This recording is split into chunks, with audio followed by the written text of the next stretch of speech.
할렐루야, 복된 설 아침입니다. 이 날의 첫 시간을 주님 앞에 구별하여 나오신 여러분들을 환영하고 축복합니다. 다 함께 기도함으로 오늘 예배 시작하도록 하겠습니다. 사랑과 내가 마신 아버지 하나님 감사합니다. 하나님께서 또한 우리의 오늘의 삶을 주관하여 주시고 오늘 이 시간 주님 앞에 온전히 나아오게 하시니 정말로 감사드립니다. 하나님, 주의 말씀을 사모하며 나아왔습니다. 그리고 주님께 마땅히 구할 것이 있어서 이 자리 가운데 나와왔으니 하나님께서 동일한 은혜로 허락하여 주시길 간절히 소원합니다. 우리가 올 한 해를 시작하면서 결단했던 또 다짐했던 기도 제목들도 있습니다. 하나님, 우리가 결단했던 대로 살아가고 있는지 우리의 삶을 다시금 돌아볼 수 있도록 인도하여 주시고 또한 그대로 살지 못한다라고 하면 다시 새롭게 결단하는 그 마음이 우리 가운데 있어지기를 원하오니 하나님께서 이끌어 주시고 인도하여 주시옵소서. 오늘 하루 주님께서 말씀을 통해 주신 그 지혜를 가지고 살아갈 수 있기를 원하오니 주님, 이 시간 성령의 능력으로 부어 인도하여 주시옵소서. 예수님의 이름으로 감사하며 기도합니다. 아멘. 오늘 우리 함께 읽을 말씀은 사무엘상 13장 1절부터 15절까지의 말씀입니다. 사울이 왕이 될 때 40세라. 그가 이스라엘을 다스린 지 2년에 이스라엘 사람 3,000명을 택하여 그 중에서 2,000명은 자기와 함께 믹마스와 베델산에 있게 하고 1,000명은 요나단과 함께 베냐민 기브아에 있게 하고 남은 백성은 각기 장막으로 보내니라. 요나단이 게바에 있는 블레셋 사람의 수비대를 치매 블레셋 사람이 이를 들은지라. 사울이 온 땅에 나팔을 불어 이르되 히브리 사람들은 들으라 하니 온 이스라엘이 사울이 블레셋 사람들의 수비대를 친 것과 이스라엘이 블레셋 사람들의 미움을 받게 되었다 함을 듣고 그 백성이 길갈로 모여 사울을 따르니라.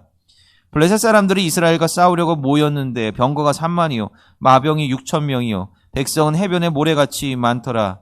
그들이 올라와 베다웬 동쪽 믹마스에 진침해 이스라엘 사람들이 위급함을 보고 절박하여 굴과 수풀과 바위 틈과 은밀한 곳과 웅덩이에 숨으며 어떤 히브리 사람들은 요단을 건너 갓과 길라 땅으로 가되 사울은 아직 길갈에 있고 그를 따른 모든 백성은 떨더라. 사울은 사무엘이 정한 기한대로 이레 동안을 기다렸으나 사무엘이 길갈로 오지 아니하매 백성이 사울에게서 흩어지는지라. 사울이 이르되 번제와 화목제물을 이리로 가져오라 하며 번제를 드렸더니 번제 드리기를 마치자 사무엘이 온지라. 사울이 나가 맞으며 문안하매 사무엘이 이르되 왕이 행하신 것이 무엇이냐 하니 사울이 이르되 백성은 내게서 흩어지고 당신은 정한 날 안에 오지 아니하고 블레셋 사람들은 믹마스에 모였음을 내가 보았으므로 이에 내가 이르기를 블레셋 사람들이 나를 치러 길갈로 내려오겠거늘 내가 여호와께 은혜를 간구하지 못하였다 하고 부득이하여 번제를 드렸나이다 하니라. 사무엘이 사울에게 이르되 왕이 망령되이 행하였도다. 왕이 하나님 여호와께서 왕에게 내리신 명령을 지키지 아니하였도다. 그리하였더라면 여호와께서 이스라엘 위에 왕의 나라를 영원히 세우셨을 것이거늘 지금은 왕의 나라가 길지 못할 것이라. 여호와께서 왕에게 명령하신 바를 왕이 지키지 아니하였으므로 여호와께서 그의 마음에 맞는 사람을 구하여 여호와께서 그를 그의 백성의 지도자로 삼으셨느니라 하고 사무엘이 일어나 길갈에서 떠나 베냐민 기브아로 올라가니라. 사울이 자기와 함께한 백성의 수를 세어보니 600명 가량이라. 아멘. 오늘 우리가 읽은 사무엘상 13장의 말씀은 그토록이나 신실하고 겸손했던 사울이 어떻게 변질되어 가기 시작했는가를 보여주는 그러한 이야기를 우리에게 전해주고 있습니다. 우리가 지난주에 사무엘상 12장의 말씀을 함께 읽지 않았습니까?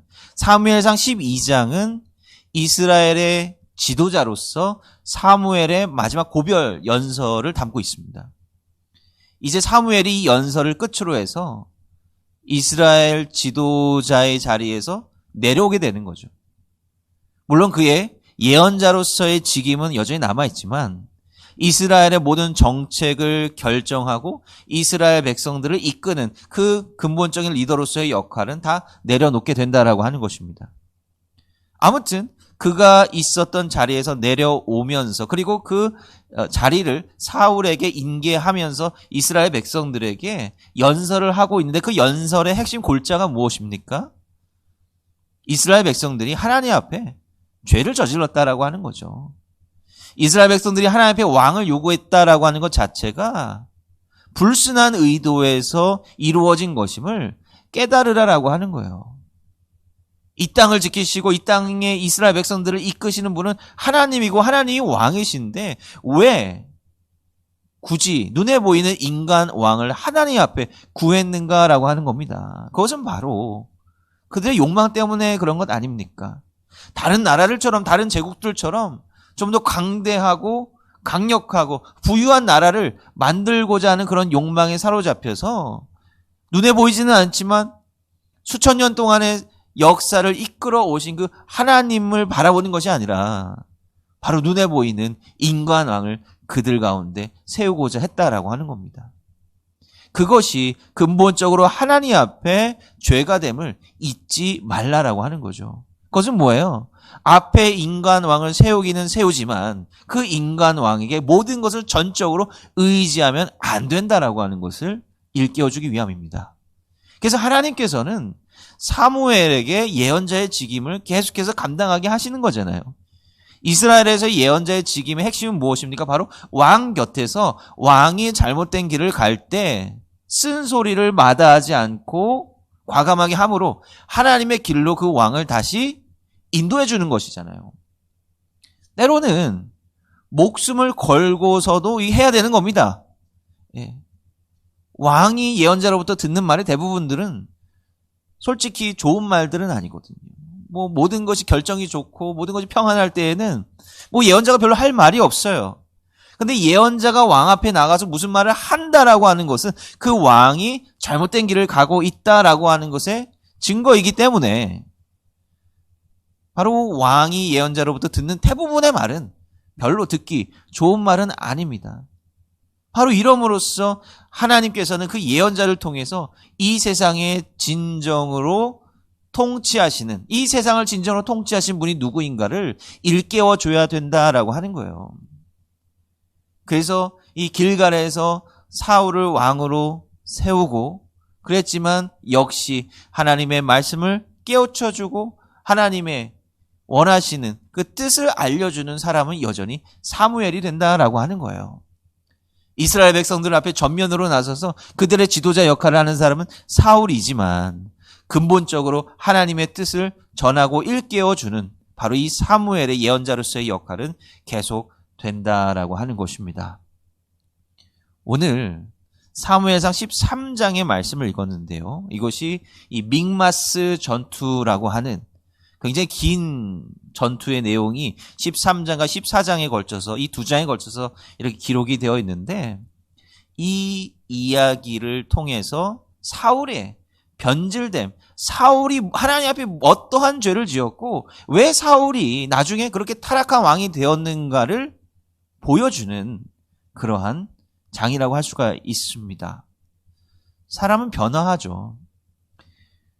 긍정적이든 부정적이든 사람들은 변화하기 마련입니다. 사실 변화라고 하는 의미가요, 좀 두 가지 긍정적이고 부정적인 의미를 다 담고 있는 것 같아요. 우리가 신앙인으로 산다라고 하는 것은 삶에 굉장히 큰 변화를 요하는 것 아니겠습니까? 우리가 신앙인으로 결단하여 살 때에는 이전의 삶과는 내가 변화되어서 살아야겠다라고 하는 그런 결단, 신앙적인 고백이 들어간 결과 아닙니까? 근데 쉽지가 않죠. 나의 세상적인 옛 모습에서 하나님의 뜻에 부합한 모습으로 변화한다라고 하는 것은 너무너무 어려운 일이에요. 그런데 변화 그 자체도 어렵습니다만은 그 이후에 나의 변화된 모습을 계속 지켜나가는 것이 사실은 더 어려울 수 있습니다. 이 시간 우리가 함께 이 이른 시간에 말씀 들으시고 기도하시는 분들은 정말 그 신앙인들 가운데서도 더 열심으로 변화된 삶을 살고자 더 노력하시는 분들 아닙니까? 그럼에도 불구하고 우리가 때로 살다 보면 내가 이거밖에 안 되는구나. 내가 또 왜 이러지? 스스로 자문하게 되고 내 연약한 모습을 발견하는 때가 또 많은 것 아닙니까? 우리는 하나님 앞에 선한 모습으로 변화된 그런 경험을 다 가지고 있지만 또 시간을 지나서 우리의 모습을 돌이켜보면 다시 옛 모습으로 돌아가려는 듯한 그러한 모습을 발견할 수 있다라고 하는 거예요. 어쩌면 우리는 악한 모습으로 자꾸 다시 돌아가려고 하는 그러한 관성의 모습을 가지고 있는 것 아니냐라고 하는 거예요. 그러기에 다시 옛 모습으로 돌아가지 않기 위해서 끊임없이 단련하고 또한 훈련하고 말씀 듣고 기도해야 되는 것 아닙니까? 우리는 이 사울의 모습에서 이 변화된 모습을 지키는 것 자체가 얼마나 어려운 거냐라고 하는 것을 깨달을 수 있습니다. 신앙인으로 결단하고 하나님의 영으로 변화된 모습은 긍정적인 모습이죠. 그러나 또한 과거의 타락한 모습으로 변화될 수 있다라고 하는 것을 잊지 말아야 된다라고 하는 거예요. 지난주에 우리가 나누었던 사무엘상 12장의 마지막 말씀이 뭐예요? 예언과도 같은 마지막 말씀이 뭐죠? 만일 너희가 여전히 악을 행하면 너희와 너희 왕이 다 멸망하리라. 사실 사무엘은요, 사울에게만 이 말을 하는 것이 아니라 모든 백성들에게 이야기를 하고 있는 것 아닙니까? 사실은 우리가 사울의 타락과 변질에 대해서 우리가 말씀을 나누게 되겠지만 이것은 한 개인의 타락이 아니다라고 하는 거예요. 사무엘은 만일 너희가 여전히 악을 행하면, 너희가 정말 변하지 않으면, 너희가 하나님의 선하신 뜻대로 변하지 않으면 여전히 악을 행하는 그런 존재다라고 한다면 너희들 다 망할 것이다. 너희뿐만 아니라 너희의 왕도 다 멸망해 버릴 것이다. 이런 예언과도 같은 선포를 하고 있다라고 하는 거예요. 사울이 타락하는 것도 문제지만 사울을 타락하게끔 만드는 사람들도 그 사람들이 더 큰 문제일 수도 있다라고 하는 것입니다. 눈에 보이는 그런 권력에 아첨하고 아부하고 거기에 빌붙으려고 하고 이런 사람들이 도리어 그 리더를 타락하게 만든다라고 하는 것이죠. 그래서 우리는 이 성경을 읽을 때에 이것은 단순히 사울 한 사람만의 타락이 아니라 사울을 따랐던 사울의 멋진 외모만을 바라봤던 이스라엘 백성들 온 전체의 변질과 타락이 됨을 우리는 깨달아야 된다라고 하는 겁니다. 오늘 읽은 말씀 첫 구절에 보면 사울이 이스라엘을 다스린 지, 이제 이스라엘의 왕이 되어서 이스라엘을 다스린 지 2년이 지난 그 시점을 이야기를 하고 있는 겁니다.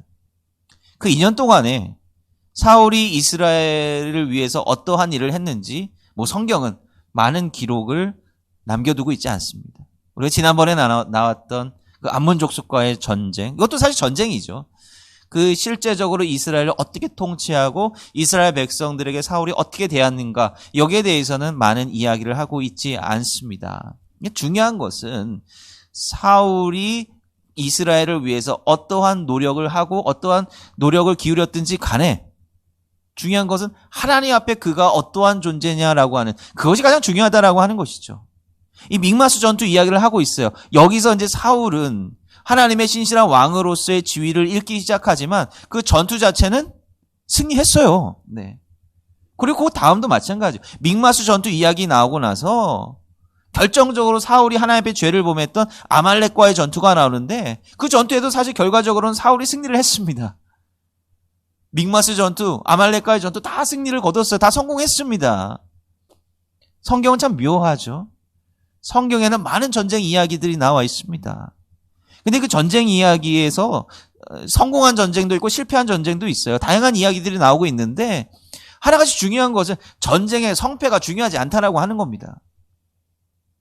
이 시대에 기록되었던 다른 이방 나라의 전쟁 기록을 보면 다 승리한 전쟁 기록들만 있어요. 왜요? 전쟁에서 패배했다라고 하는 기록은 그 왕의 치부를 드러내는 것이었기 때문에 별로 남기고 싶은 기록이 아니었던 거죠. 다 승리한 기록만 마지막으로 남아 있습니다. 근데 성경에 보면 성공한 전쟁도 있고 실패한 전쟁도 있고 그것도 참 대단한 것인데 또 게다가 성공한 전쟁이라 할지라도 그 왕에 대한 지도자에 대한 평가가 안 좋게 대놓고 드러나는 경우도 많이 있다라고 하는 거예요. 전쟁에서 승리하고 지는 것 자체가 중요한 것이 아니라 그 전쟁의 과정 가운데에서 그 왕이 하나님 앞에 어떠한 모습으로 서 있었는가 하는 것이 굉장히 중요하다라고 하는 것이죠. 전쟁은 원래 어떻게 시작해야 되는 겁니까? 지금까지 출애굽기부터 시작하는 그런 전쟁의 역사, 사사기를 거쳐서 여호수아를 거쳐서 이 전쟁의 숱한 전쟁의 이야기들이 많이 있는데요. 하나님께서 원하시는, 하나님께서 기뻐하시는 전쟁의 방식이 뭐예요? 전쟁은 아무 때나 막 해서는 안 된다라고 하는 겁니다. 필요할 때만 하는 건데 누가 필요할 때 바로 하나님께서 명령하시고 하나님께서 말씀하실 때만 전쟁을 시작하게 되어 있습니다. 그런데 13장 첫 구절에 보면, 첫 번째 부분에 보면 하나님께서 블레셋 사람들과 맞서 싸우라라고 하는 그런 명령이 전혀 나타나 있지 않아요. 앞선 암몬 족속과의 전쟁과 같이 하나님의 영에 사로잡혀서 감동되어서 거룩한 분노를 가지고 전쟁에 나아갔다, 이런 말씀이 없어요. 그냥 사울이 자기의 부대를 배치를 하고 블레셋과의 전쟁을 시작하는 그러한 모습을 우리가 볼 수 있습니다. 그러다가 이제 사울의 아들 요나단이 블레셋 진영을 급습하게 되고 이 두 나라 가운데 전면전이 벌어지게 되는 것이죠. 어쩌면 이 요나단이 급습했던 블레셋 진영은 아주 그렇게 크지 않은, 대단하지 않은 그런 진영이었던 것 같아요. 우리가 요 포인트만 좀 먹고 점령을 하면 좀 유리한 고지를 차지할 수 있겠다라고 하는 순수한 인간적인 판단에서 그렇게 기습을 했을 수 있습니다. 그런데 그들이 생각했던 바와 다르게 전쟁이 바뀌어가고 있는 거예요. 습격을 했더니 온 블레셋이 일어나서 이스라엘을 대항하여 이제 전면전을 벌이게 된다라고 하는 거죠. 수많은 병사들과 병거들을 이끌고 이스라엘을 포위하며 나오고 있다라고 하는 거예요. 자, 사울은 어디로 가요? 바로 길갈로 갑니다. 온 이스라엘 백성들을 모아서 길갈로 가는 겁니다. 길갈이라고 하는 아주 상징적인 장소잖아요. 길갈은요, 사울의 리더십이 인정받은, 공식적으로 인정받은 곳이잖아요. 사울의 정당성이라고 해야 될까요? 우리는 이 전쟁을 목숨을 걸고 해야 된다, 어떻게든 이겨야 된다라고 하는 그런 정당성. 어쨌든 간에 나팔 불고 백성들을 지금 모여야 하게 할 건 아닙니까? 오늘날처럼 오늘날과는 달라요. 오늘날은 뭐 중앙정부에서 상비군이 있고 해가지고 통제하고 대포콘 발령하면은 군사들이 모여서 전쟁 준비를 하게 되어 있지만 옛날에는 그렇지 않았다고.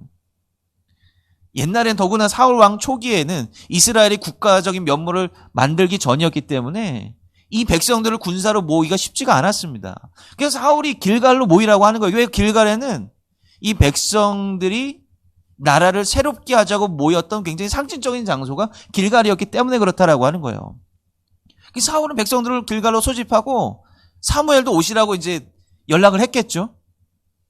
왜요? 거기다가 제사 지내고 이제 전쟁에 나가기 위해서 하는 건 아닙니까? 뭔가 구색은 다 맞추고 있다라고 하는 것입니다. 사울의 나름대로 구색을 맞추고 머리를 지금 쓰고 있어요.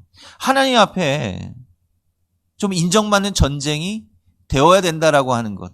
이것은 하나님께서 명하신 전쟁이다라고 하는 것을 사울 스스로가 백성들에게 나타내주고자 했다라고 하는 것입니다. 하나님께서는 그것을 그냥 가만히 바라보고만 계시는 거죠. 이 13장, 14장의 이야기를 우리가 보면 하나님께서 사울을 위해서 이스라엘 백성들과 함께 싸우시고 뭐 개입하신 이런 말이 전혀 나타나지 않습니다. 그냥 사울의 행동만 나올 뿐이에요. 하나님께서는 멀찌감치 떨어지셔서 침묵을 지키고 계시다라고 하는 거예요. 문제가 생기죠. 어떤 문제가 생깁니까? 블레셋 사람들이 엄청난 대군을 이끌고 오고 포위망을 좁혀가고 있는데 사무엘이 오고 있지 않은 거예요. 아마도 이 길갈로 이르는 모든 길들이 아마도 막혔기 때문에 사무엘이 돌고 돌아가다가 정해진 약속 시간을 맞추지 못한 거죠. 그만큼 전쟁이 예상치 못하게 급박하게 이루어지고 있었다라고 하는 것을 보여주고 있는 것이다라고 하는 거예요. 전쟁을 해야 되고 작전을 짜고 해야 되는데 지금 아무것도 이루어지지 않고 사무엘도 오고 있지 않습니다. 사람들이 겁을 내면서 슬금슬금 도망치기, 타령하기 막 시작하는 거예요. 어떤 사람들은 저 요단강 건너가서 길르앗으로 빠져나갔다라고 하는 사람도 있습니다. 길르앗 사람들이죠. 과거 사울에게 목숨의 빚을 졌던 그 충성스러운 길르앗 사람들도 이제 못 믿어서 슬금슬금 도망을 가는 거예요. 사울에게는 굉장히 절박한 순간이었다라고 하는 겁니다. 너무너무 절박해진 거 어떻게 되는 거예요? 바로 스스로 하나님 앞에 먼저 번제를 드리는 겁니다. 우리가 읽을 때 이런 생각할 수 있어요. 아무리 그래도 하나님 앞에 제사 드리는 건 뭐가 잘못됐습니까? 하나님 앞에 제사 드리고 나간다는데 그게 뭐 중요합니까? 그 사울의 마음을 우리가 존중해 줘야 되는 것 아닙니까? 이런 생각을 해볼 수도 있죠. 그런데 사무엘과 하나님이 모시는 그 생각은 달랐어요.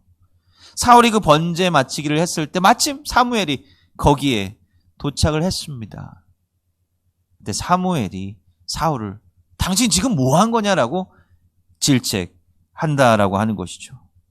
그리고 사무엘의 예언을 통해서 바로 사울의 왕조가 영영토록 존속되지 못할 것이다 라고 하는 것을 말씀합니다. 이게 너무 과한 것 아니냐라고 생각할 수도 있어요.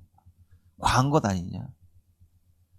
과해 보일 수도 있습니다. 그러나 사무엘이 하나님께서 사무엘을 통해서 이렇게 말씀하시면서 사울에게 원했던 것은 무엇일까요? 변화죠. 다시 너가 지금 엉뚱한 길로 가고 있는데 너가 이 전쟁을 왜 일으킨 것이냐? 왜 하나님 앞에 먼저 구하지 않고 너 스스로 결단하고 그리고 왜 사람들에게 이렇게 모든 것이 하나님의 뜻이냐 그렇게 거짓 선전하고 있느냐라고 하는 거예요. 번제를 사울이 드렸다라고 하는 말이 무엇입니까? 번제는 제사장이자 예언자였던 사무엘의 몫이잖아요. 근데 그것까지 지금 사울이 자기가 원하는 때에 지금 행했다라고 하는 겁니다. 이번엔 그냥 넘어갈 수도 있어요. 그런데 한 번, 두 번, 세 번 그것이 번제 드리고 하나님 앞에 예배 드리는 그 일이 사울에 의해 독점되었을 때 그거 어떻게 되겠어요? 그 누구도 사울의 권력을 견제할 수 없게 되는 것입니다. 그리고 사울이 하고자 하는 그 모든 뜻이 다 하나님의 뜻으로 백성들에게 호도되어서 비춰질 수 있다라고 하는 거예요. 역사 속에서 모든 권력은 견제당하지 않으면 폭주하게 되고 타락할 수밖에 없다라고 하는 겁니다. 사울의 이러한 행태는 바로 모든 권력을 자기에게 집중하게 하고자 하는 그러한 시도였다라고 하는 것이죠. 사울의 번제를 스스로 드린 것은 우리가 생각하는 것보다 훨씬 더 큰 죄가 되었다라고 하는 것입니다. 사울은요, 어떠한 동기에서 이 전쟁을 일으켰겠습니까? 자기의 권력을 확장하고 싶은 거예요. 좀 더 이 나라를 자신의 뜻에 맞게 더 단단히 세우고자 하는 거예요. 그럼으로써 자기가 백성들에게 왕으로서 존경을 받고 싶은 것이고 자기가 원하는 대로 이 나라를 세우고 싶었다라고 하는 것이죠. 그러나 그것이 하나님의 뜻에 맞는 것이었는가? 아니었다라고 하는 거죠. 사울은요, 마치 모든 것을 다 정해놓고 하나님 이대로 꼭 해주셔야 합니다라고 이야기하는 것과 똑같은 겁니다. 모든 거 다 차려놓고 하나님은 도장만 찍어주십시오. 이렇게 해주면 하나님의 뜻입니다. 라고 하나님 앞에 자신의 뜻을 강요하는 것과 다름없다라고 하는 거죠. 이것이 사울의 근본적인 죄의 모습이었다라고 하는 겁니다. 그리고 이것이 타락의 시작이었어요. 나의 뜻이 하나님의 뜻보다 앞서는 것, 그것이 타락의 시발점이 되었다라고 하는 것입니다. 우리의 신앙의 모습은 어떻습니까? 우리가 또 오늘 하나님 앞에 또 기도하고 오늘 하루의 삶을 또 살아야 되지 않겠습니까? 우리는 모든 걸 다 스스로 계획하고 우리의 뜻에 합당한 것이라 하는 것을 다 준비해 놓고 하나님은 도장만 찍어 주십시오. 이렇게 이야기하고 구하는 것 아닙니까? 우리가 모든 일을 하기에 앞서 하나님의 뜻을 구하며 서 있습니까? 우리가 무언가를 결정할 때에 이것이 하나님의 뜻인지 아닌지 하나님한테 구하는 그런 선한 마음을 가지고 있느냐라고 하는 거예요. 실수할 수 있습니다.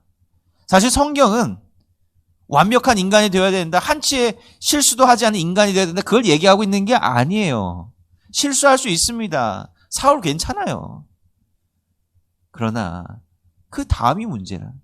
깨달았으면 다시 돌아와야 되고 다시 예전 모습으로 돌아와야 되는데 사울은 그렇지 못했다라고 하는 거예요. 나중에 나눠보게 되겠지만 이것이 사울과 다윗의 가장 큰 차이였다라고 하는 것입니다. 우리가 오늘 말씀을 통해서 적어도 우리 가운데 깨달은 바가 있다라고 한다면 우리가 변화되어야 되지 않겠습니까? 우리의 삶의 방식, 그리고 우리가 하나님 앞에 나아가는 그 모습이 변화되어야 되지 않겠습니까? 이 메시지를 통해서 우리는 하나님 앞에 정말 온전한 길을 가고 있는지 돌아볼 수 있기를 원합니다.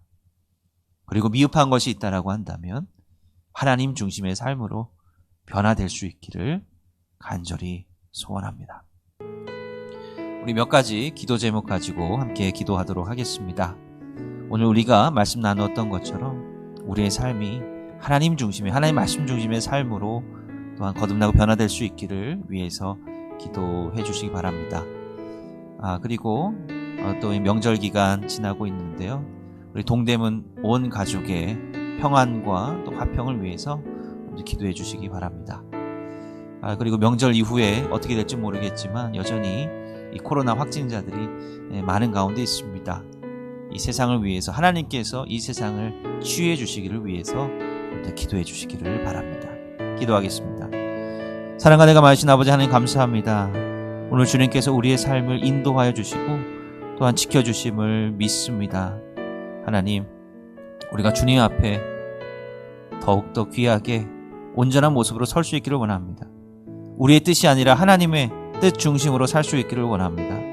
우리의 완악한 마음, 연약한 몸 하나님께서 용서하여 주시고 하나님께서 주시는 귀한 겸손의 마음을 가지고 주의 말씀에 귀를 기울이며 살아가는 죄들 될 수 있도록 인도하여 주시옵소서. 예수님의 이름으로 감사하며 기도합니다. 아멘.